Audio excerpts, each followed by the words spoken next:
So we all know what's going on with the Epstein files, and I've been obsessed with reading Reddit lately.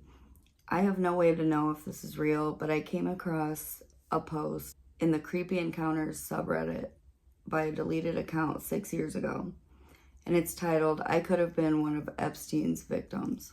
Oh, they silenced those poor girls.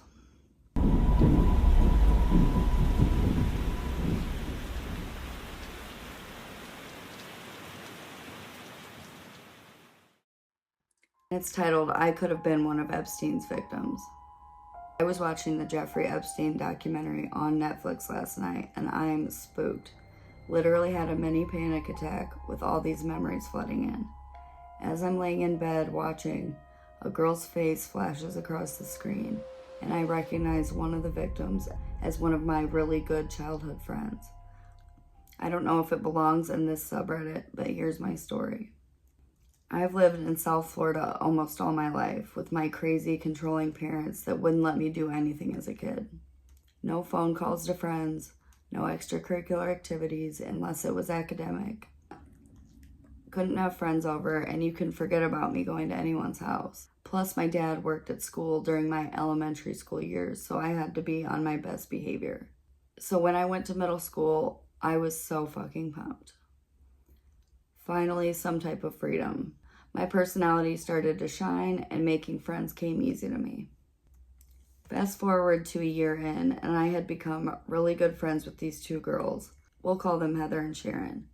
They were both pretty, popular, friendly, and what fascinated me most was that Heather was the only girl in middle school that I knew that was able to sleep over at a boy's house.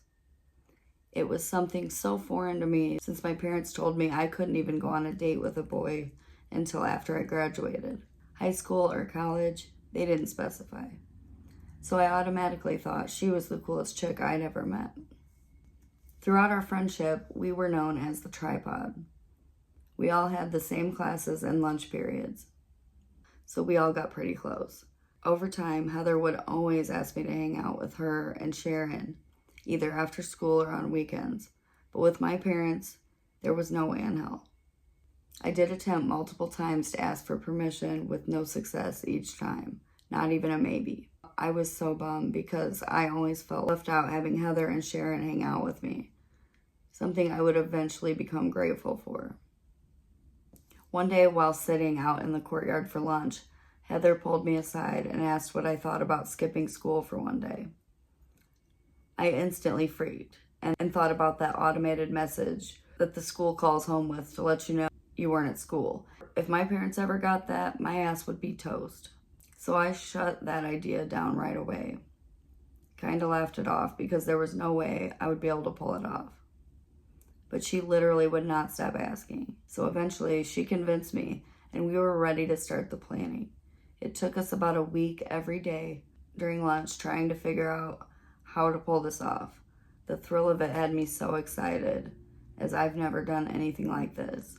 The plan was to have my mom drop me off at school as usual and have the girls there waiting for me, and we would simply walk off to the gas station that's near the school and have one of Heather's friends pick us up. Not sure on how I planned on dodging the school call, but whatever. Oh, and I forgot to add, Heather made it a point several times to remind me that I need to wear something that would give me an innocent look. I blew this off because I was already 13 years old. I looked innocent enough. Plan goes smoothly, and we are walking to the gas station, but as we're walking, Heather's cell phone is blowing up, like constant calls and texts coming through. Each one she answers, "Just meet us at the gas station like we usually do."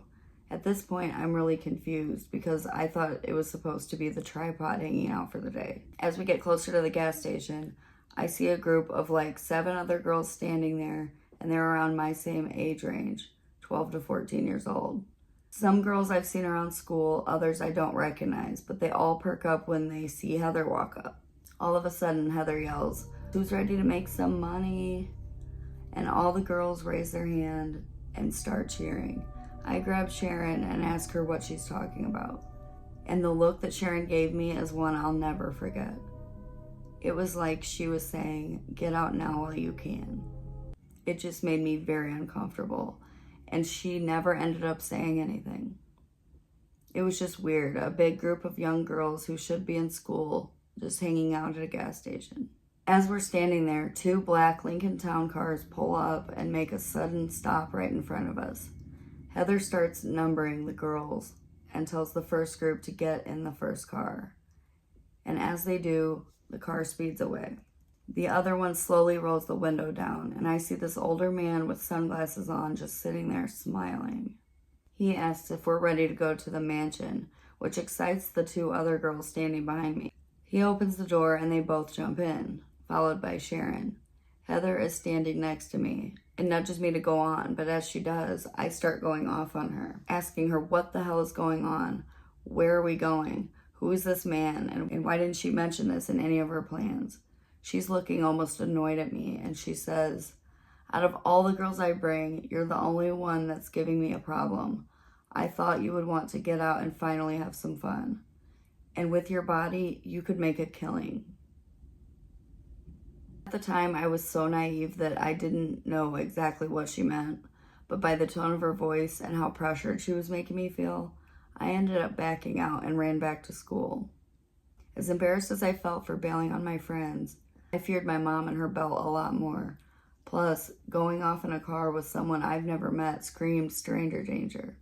I am so grateful that my parents put that fear in me, or else I don't know if I would have made that smart decision. Thank God she did. After that, I barely hung out with Heather again. She tried a few more times, but I just got bad vibes from her and cut her off. And I always saw her randomly walk out of school towards the gas station, always with a group of girls. Sharon, on the other hand, she started to spiral into depression slowly. She would only hang out with Heather and would cling to her like a lost puppy. I noticed she would miss school more frequently, until one day she just stopped coming altogether.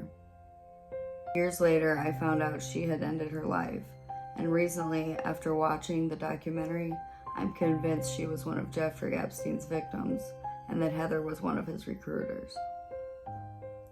Edit. I should have mentioned this happened in 2004, West Palm Beach. I reached out to the only childhood friend I stay in contact with, and she confirmed that it was in fact my friend whom we went to middle school with in that documentary.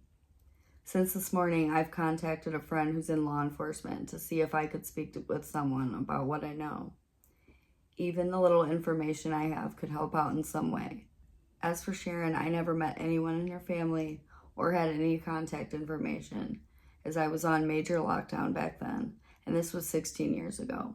Still trying to track them down to see if they knew anything about this. It could help explain why she might have taken her life. I'll keep you updated. Let's see, did she keep us updated? Oh. How ironic. It's got 11,000 upvotes and only 5 comments. And it says locked post. New comments cannot be posted. The irony.